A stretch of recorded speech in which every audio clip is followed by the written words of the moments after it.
You know, right in the heart of the United States Central Intelligence Agency. There's a secret, and it has absolutely nothing to do with spies or covert missions. No, this is a work of art. It's a puzzle, and for well over 30 years, it has stood as one of the most famous, most frustrating unsolved codes in the entire world. And it all boils down to this. Just take a look at these 97 characters. I mean, they look like complete nonsense, right? But they're not. They are the final uncracked section of a sculpture called Kryptos. For 3 decades, the world's best intelligence agents, professional cryptographers, and thousands of amateur sleuths have stared at this exact sequence, and not a single one has found the final answer. And that really is the central question of our whole explainer today. Can you solve it? Because this isn't just some abstract puzzle. It's a direct challenge, an open gauntlet thrown down by an artist, right there in the backyard of the world's most powerful intelligence agency, at their headquarters in Langley, Virginia. So to even begin to understand the code, you first have to get the story behind it. Because this isn't just a random string of letters on a piece of copper. No, it's a deliberate, multi-layered, and frankly, brilliant work of art that was officially dedicated way back on November 3rd, 1990. The name itself, Kryptos, is the ancient Greek word for hidden. And you gotta love the backstory here. When the CIA commissioned this piece, they actually asked for art that would inspire feelings of, and I quote, well-being and hope. Well, what the artist, James Sanborn, gave them instead was this maddening, beautiful puzzle about the very nature of secrets and just how hard it is to uncover the truth. He completely subverted their request to create a physical embodiment of the entire intelligence gathering process. It's genius. Now, you might be asking yourself, how does an artist with zero background in cryptography create a world-class, virtually unbreakable code? Well, the simple answer is he gets help. But how he did it is the real key to why this whole puzzle remains unsolved to this day. Get this. Sanborn secretly teamed up with Ed Scheidt, who was the retiring chairman of the CIA's Cryptographic Center. I mean, you can't get more legit than that. Scheidt provided the complex, authentic cryptographic systems. But here's the absolute crucial point. Sanborn, who literally described himself as mathematically illiterate, took Scheidt's systems and then modified them. He added his own artistic twists, his own quirks, in ways that meant even Ed Scheidt himself wouldn't know the final solution. That tells us everything. It means the ultimate key isn't going to be found on a spreadsheet. It's artistic. It's what the community calls a Sanbornism. Okay, so for almost a decade after it was built, the entire sculpture was just one big mystery, a complete black box.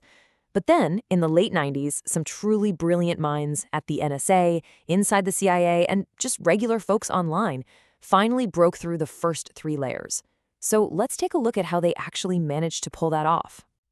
So to crack the first 2 passages, K1 and K2, solvers had to dig back into history. The secret was something called the Vigenère cipher. It's a beautiful and for a very long time an unbreakable system that dates all the way back to the 16th century. It was about to meet its match in the age of computers. The way the Vigenère cipher works is actually pretty cool. It uses a keyword to shift the letters of your message in a really complex repeating pattern. It's what turns a simple, plain phrase into what just looks like total gibberish. You know, it's simple enough that you could do it by hand with a chart, but it creates this incredibly formidable lock. And the whole challenge for code breakers is that you can't even begin to pick that lock until you find the right keyword. The key is everything. And the keywords for Kryptos? Well, they turned out to be these brilliant thematic clues in themselves. For the first section, K1, the keyword was palimpsest, a perfect word, meaning a manuscript that has layers of writing on it. And hidden inside that message was an intentional misspelling, occlusion. For K2, the keyword was abscissa, a mathematical term that hints at the geographic coordinates that are found in that message. But then for K3, Sanborn changed the game. He used a totally different method called a transposition cipher, which is basically like taking all the letters of the message and shuffling them, like a deck of cards according to some secret complex pattern. So much harder to crack. And this is where the solved parts of the puzzle leave us. It's the very last line of K3. And it's a direct quote from the diary of archaeologist Howard Carter, the moment he first breached the tomb of Tutankhamun. It's a question from Carter to his patron, who's standing behind him. But really, it's a question from the artist, James Sanborn, to you, the solver. You've made it through the outer chambers. You are now standing at the door to the final mystery. Can you see anything? And just like that, that question brings us right back to where we started, that final, infuriating passage, K4.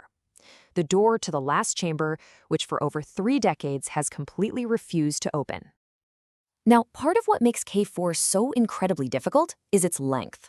At only 97 characters, it's just too short for the traditional methods of code breaking, like statistical analysis or letter frequency counts, to work properly.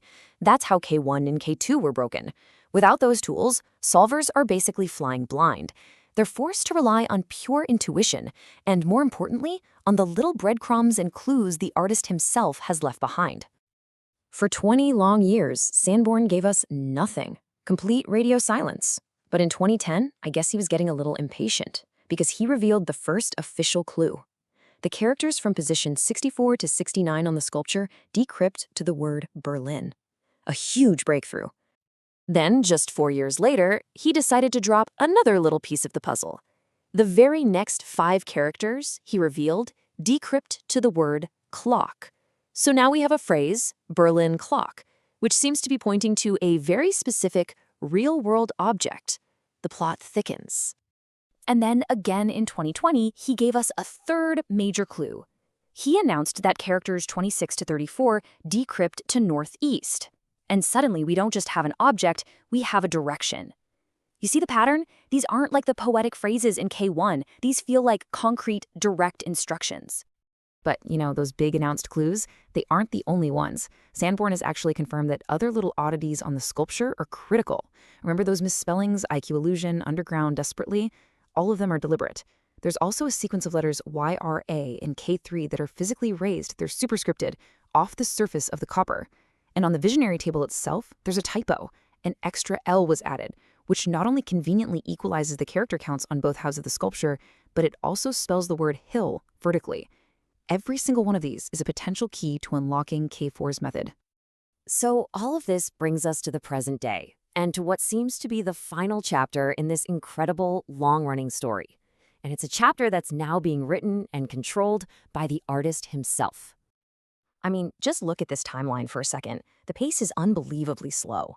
It's really a testament to just how difficult this puzzle is. Decades, literal decades pass between major breakthroughs, and most of those have been guided by the creator himself. But that is all about to change. Sanborn's role in this whole saga has evolved over the years. He started, obviously, as the creator.